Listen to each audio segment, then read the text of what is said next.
ധനവാനായ ഒരു മനുഷ്യന് സംഭവിച്ച ഈ കാര്യം കേട്ടോ. ഒരിക്കൽ ധനവാനായ ഒരു മനുഷ്യനുണ്ടായിരുന്നു. അവൻ വളരെ ആഡംബര വസ്ത്രവും പട്ടം ധരിച്ച് സുഖലോലുപനായി ജീവിച്ചിരുന്നു. എന്നാൽ ധനവാന്റെ വീടിന്റെ വാതിൽക്കൽ ഒരു പാവപ്പെട്ട മനുഷ്യൻ ജീവിച്ചിരുന്നു. അവന് ആഹാരം ധനവാന്റെ മേശയിൽ നിന്ന് വീഴുന്ന അപ്പം നുറുക്കുകളായിരുന്നു. അവന്റെ മുറിവുകളെ നായ്ക്കൾ വന്ന് നക്കുമായിരുന്നു. എന്നാൽ ധനവാൻ വളരെ ആഡംബരത്തിൽ ജീവിച്ചു പോന്നിരുന്നു. അവന് മറ്റുള്ളവരുടെ അവസ്ഥകളൊന്നും അറിയില്ലായിരുന്നു. അങ്ങനെ ഈ പാവപ്പെട്ട മനുഷ്യൻ ഒരിക്കൽ മരിച്ചു. അതിനുശേഷം അവനെ ദൂതന്മാർ എടുത്തുകൊണ്ട് പോയി. അവൻ സ്വർഗത്തിലെത്തി വളരെ സന്തോഷമായി ഇരുന്നു.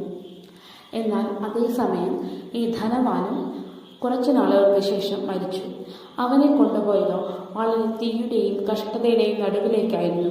അവന് അവിടെ വളരെ ഭാരവും ഉണ്ടായി. എന്നാൽ പാവപ്പെട്ട മനുഷ്യനാകട്ടെ, അവൻ സ്വർഗത്തിൽ അവന് സ്ഥാനം ലഭിച്ചു.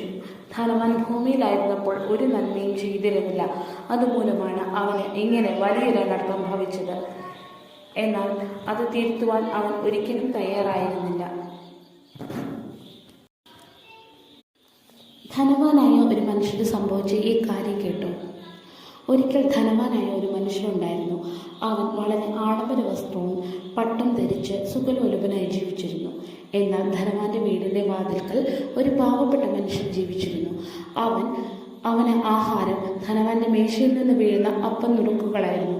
അവന്റെ മുറിവുകളെ നായ്ക്കൾ വന്ന് നക്കുമായിരുന്നു. എന്നാൽ ധനവാൻ വളരെ ആഡംബരത്തിൽ ജീവിച്ചു പോന്നിരുന്നു. അവന് മറ്റുള്ളവരുടെ അവസ്ഥകളൊന്നും അറിയില്ലായിരുന്നു. അങ്ങനെ ഈ പാവപ്പെട്ട മനുഷ്യൻ ഒരിക്കൽ മരിച്ചു. അതിനുശേഷം അവനെ ദൂതന്മാർ എടുത്തുകൊണ്ട് പോയി. അവൻ സ്വർഗത്തിലെത്തി വളരെ സന്തോഷമായി ഇരുന്നു. എന്നാൽ അതേസമയം ഈ ധനവാനും കുറച്ചു നാളുകൾക്ക് ശേഷം മരിച്ചു. അവനെ കൊണ്ടുപോയതോ വളരെ തീയുടെയും കഷ്ടതയുടെയും നടുവിലേക്കായിരുന്നു. അവന് അവിടെ വളരെ ഭാരവും ഉണ്ടായി. എന്നാൽ പാവപ്പെട്ട മനുഷ്യനാകട്ടെ, അവൻ സ്വർഗത്തിൽ അവന് സ്ഥാനം ലഭിച്ചു. ധനവാൻ ഭൂമിയിലായിരുന്നപ്പോൾ ഒരു നന്മയും ചെയ്തിരുന്നില്ല. അതുമൂലമാണ് അവന് ഇങ്ങനെ വലിയൊരു അനർത്ഥം ഭവിച്ചത്. എന്നാൽ അത് തിരുത്തുവാൻ അവൻ ഒരിക്കലും തയ്യാറായിരുന്നില്ല.